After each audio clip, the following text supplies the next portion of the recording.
ದೇವರ ನಾಮಕ್ಕೆ ಮಹಿಮೆ ಉಂಟಾಗಲಿ. ಈ ಬೆಳಗಿನ ಜಾವದಲ್ಲಿ ಒಂದು ವಾಕ್ಯನ ಓದಿಕೊಳ್ಳೋಣ. ಯೋಹಾನ್ ಬರೆದ ಸುವಾರ್ತೆ 3ನೇ ಅಧ್ಯಾಯ 36ನೇ ವಚನದಲ್ಲಿ ದೇವರ ವಾಕ್ಯ ಹೇಳುತ್ತೆ, ಆತನ ಮಗನನ್ನು ನಂಬುವವನಿಗೆ ನಿತ್ಯ ಜೀವ ಉಂಟು, ಮಗನಿಗೆ ಒಳಗಾಗದವನು ಜೀವವನ್ನು ಕಾಣುವುದೇ ಇಲ್ಲ, ದೇವರ ಕೋಪ ಅವನ ಮೇಲೆ ನೆಲೆಗೊಂಡಿರುವುದು. ಹಾಲೆಲೂಯಾ. ಪ್ರಿಯವಾದ ದೇವ ಮಕ್ಕಳೇ, ದೇವರ ವಾಕ್ಯ ಏನು ಹೇಳುತ್ತಂದ್ರೆ, ಆತನ ಮಗನನ್ನು ನಂಬುವವನಿಗೆ ನಿತ್ಯ ಜೀವ ಉಂಟು, ಮಗನಿಗೆ ಒಳಗ ಆಗದವನು ಆ ಜೀವವನ್ನು ಕಾಣುವುದೇ ಇಲ್ಲ, ದೇವರ ಕೋಪ ಅಂಥವರುಗಳ ಮೇಲೆ ನೆಲೆಗೊಂಡಿರುತ್ತೆ ಎಂದು ದೇವರ ವಾಕ್ಯದಲ್ಲಿ ಬರೆಯಲ್ಪಟ್ಟಿದೆ.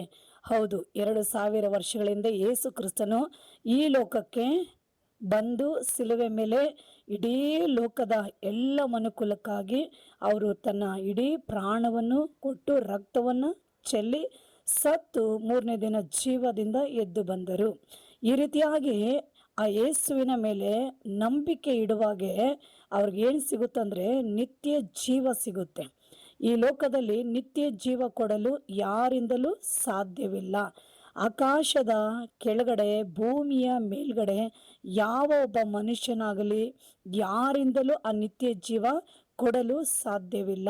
ಯೇಸು ಈ ಲೋಕಕ್ಕೆ ಬಂದಿದ್ದೇ ಮನುಷ್ಯನಿಗೆ ನಿತ್ಯ ಜೀವ ಕೊಡಲು, ನಿತ್ಯ ನಿರಂತರವಾಗಿ ಅವ್ರ ಪರಲೋಕ ರಾಜ್ಯದಲ್ಲಿ ಅವರು ಜೀವಿಸಬೇಕು, ನಿತ್ಯ ಕಾಲವೂ ಅವರು ಜೀವಿಸಬೇಕೆಂದು ಯೇಸು ಈ ಲೋಕಕ್ಕೆ ಬಂದರು.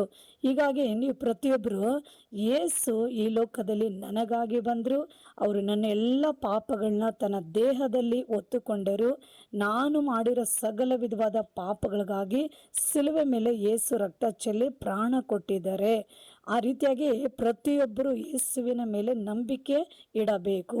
ಯೇಸು ಬಂದಿದ್ದು ನನಗಾಗಿ, ಶಿಲುವೆ ಹೊತ್ತಿದ್ದು ನನಗಾಗಿ, ರಕ್ತ ಚೆಲ್ಲಿದ್ದು ನನಗಾಗಿ, ಪ್ರಾಣ ಕೊಟ್ಟಿದ್ದು ನನಗಾಗಿ, ಸತ್ತಿದ್ದು ನನಗಾಗಿ, ಜೀವದಿಂದ ಎದ್ದಿರೋದು ನನಗಾಗಿ.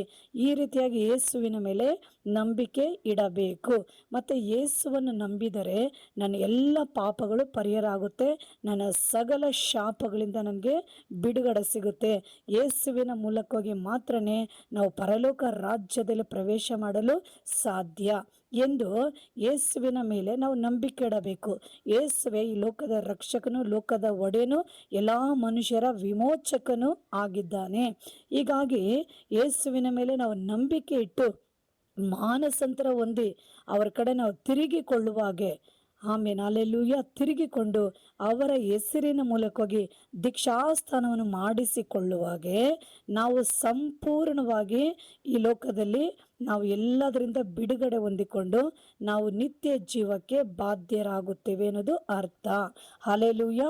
ಒಂದು ವೇಳೆ ನಾವು ಯೇಸುವನ್ನು ನಂಬದೆ ಹೋದರೆ ಅವ್ರಿಗೆ ಆ ನಿತ್ಯ ಜೀವ ಸಿಕ್ಕುವುದೇ ಇಲ್ಲ. ಆಮೇಲೆ ಅವರು ನಿತ್ಯ ಕಾಲವು ನಿತ್ಯ ನರಕದಲ್ಲಿ ಅವರು ಶಾಶ್ವತವಾಗಿ ಅವರು ತನ್ನ ಜೀವಿತವನ್ನು ನರಕದಲ್ಲಿ ಕಳೆಯಬೇಕಾಗುತ್ತೆ. ಹಾಗಾಗಿ ಯಾರೊಬ್ಬರು ನರಕಕ್ಕೆ ಹೋಗಬಾರದು. ಎಲ್ಲರೂ ನಿತ್ಯ ಜೀವನ ಪಡೆದು ಆ ನಿತ್ಯ ರಾಜ್ಯದಲ್ಲಿ ಪ್ರವೇಶ ಮಾಡಬೇಕನ್ನೋದೇ ದೇವರ ಚಿತ್ತವಾಗಿದೆ. ಒಂದು ವೇಳೆ ನಾವು ಯೇಸುವನ್ನು ನಂಬದೆ ನಾವು ಇಡೀ ಲೋಕದಲ್ಲಿ ಹೀಗೆ ನಾವಿದ್ದು ನಾವು ಮರಣ ಹೊಂದುವುದಾದರೆ ಒಂದು ದಿನ ಏನಾಗುತ್ತೆ, ಅವ್ರುಗಳು ನಿತ್ಯ ಆ ರಾಜ್ಯವನ್ನು ಪ್ರವೇಶ ಮಾಡದೆ, ಅಂದರೆ ನಿತ್ಯ ಮೋಕ್ಷ ಆಗಲಿ ಆ ಸ್ವರ್ಗ ಆಗಲಿ ನಾವು ಪ್ರವೇಶ ಮಾಡದೆ ಅವರು ನಿತ್ಯ ನರಕಕ್ಕೆ ಹೊರಟೋಗ್ತಾರೆ. ದೇವ ಮಕ್ಕಳೇ, ಯಾರೊಬ್ಬರು ನರಕಕ್ಕೆ ಹೋಗೋದು ದೇವರ ಚಿತ್ತವಲ್ಲ. ಹಾಗಾಗಿ ಪ್ರತಿಯೊಬ್ಬರು ಏನು ಮಾಡ್ತೀರಾ, ಯೇಸುವಿನ ಮೇಲೆ ನಂಬಿಕೆ ಇಡಿ. ಯೇಸು ಈ ಲೋಕಕ್ಕೆ ಬಂದಿದ್ದೆ, ಯೇಸು ಶಿಲುವೆ ಹೊತ್ತಿದ್ದು, ಯೇಸು ರಕ್ತ ಚೆಲ್ಲಿ ಪ್ರಾಣ ಕೊಟ್ಟಿದ್ದು, ಯೇಸು ಸತ್ತು 3ನೇ ದಿನ ಜೀವದಿಂದ ಎದ್ದು ಬಂದಿದ್ದು, ಯೇಸು ಪರಲೋಕಕ್ಕೆ ಹೋಗಿರೋದು, ಮತ್ತೆ ಅವರು ಈ ಲೋಕಕ್ಕೆ ವಾಪಸ್ಸು ಬೇಗನೆ ಬರ್ತಾ ಇದ್ದಾರೆ. ಇದೆಲ್ಲ ಯಾಕಂದ್ರೆ ಯಾರೆಲ್ಲ ಯೇಸುವನ್ನ ಈ ಕಾರ್ಯಗಳನ್ನ ಕೇಳಿದ ನಂತರ, ಯಾರೆಲ್ಲ ಯೇಸು ಕ್ರಿಸ್ತನ ಸ್ವಂತ ರಕ್ಷಕನಾಗಿ ಅಂಗೀಕಾರ ಮಾಡಿಕೊಂಡು ಅವರ ನಾಮದಲ್ಲಿ ಅವರ ಹೆಸರಲ್ಲಿ ನಾವು ರಕ್ಷಣೆ ಹೊಂದಿಕೊಂಡರೆ ಅವರಿಗೆ ನಿತ್ಯ ಜೀವ ಬಾಧ್ಯವಾಗಿ ಕೊಡಲ್ಪಡುತ್ತೆ. ಅವರು ನಿತ್ಯ ಮೋಕ್ಷ ಲೋಕದಲ್ಲಿ ಪ್ರವೇಶ ಮಾಡೋರಾಗಿರ್ತಾರೆ.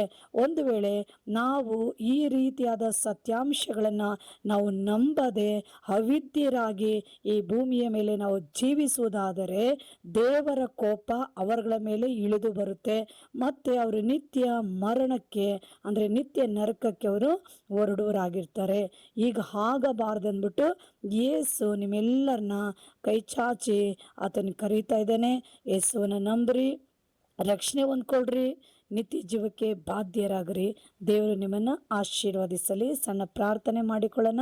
ಸರ್ವಶಕ್ತನಾಗಿರೋ ನನ್ನ ದೇವರೇ, ನಿನ್ನ ಮೂಲಕವಾಗಿ ನಿತ್ಯ ಜೀವವನ್ನು ಪ್ರತಿ ಮಾನವನಿಗಾಗಿ ಉಚಿತವಾಗಿ ಕೊಡುವಂಥ ದೇವರು ನೀನಾಗಿದೆಯಾ ಸ್ವಾಮಿ. ಹೀಗಾಗಿ ವಾಕ್ಯವನ್ನು ಕೇಳಿಕೊಂಡಿರೋಂಥ ಎಲ್ಲ ಮನುಷ್ಯರ ಜೀವಿತದಲ್ಲಿ ಅಪ್ಪ ನೀನೇ ಅವರ ಮನ ನೇತ್ರಗಳನ್ನು ಬೆಳಗಿಸಿ ಈ ಸತ್ಯವನ್ನು ಅರಿತುಕೊಳ್ಳುವಂಥ ಜ್ಞಾನವನ್ನು ಅವರಿಗೆ ಕೊಟ್ಟು ಎಲ್ಲರೂ ರಕ್ಷಣೆ ಮಾರ್ಗಕ್ಕೆ ಬರಲು ನಿತ್ಯ ಜೀವನ ಬಾಧ್ಯವಾಗಿ ಪಡೆದುಕೊಂಡು ಆ ನಿತ್ಯ ಮೋಕ್ಷ ಲೋಕವನ್ನು ಪಡೆದುಕೊಳ್ಳಲು ಸ್ವಾಮಿ ಎಲ್ಲರಿಗೂ ಸಹಾಯ ಮಾಡಬೇಕಾಗಿ ಪ್ರಾರ್ಥಿಸುತ್ತೇನೆ. ಹಾಗೇ ಮಾಡ್ರಿ ಯೇಸು ನಾಮದಲ್ಲಿ ತಂದೆ, ಆಮೇನ್. ಈ ವಾಕ್ಯವನ್ನು ಕೇಳಿಕೊಂಡಿರೋಂಥ ಎಲ್ಲ ಮಕ್ಕಳೇ ಲೈಕ್ ಮಾಡಿ, ಶೇರ್ ಮಾಡಿ. God bless you. ದೇವರು ನಿಮ್ಮನ್ನು ಆಶೀರ್ವದಿಸಲಿ. ಆಮೇನ್.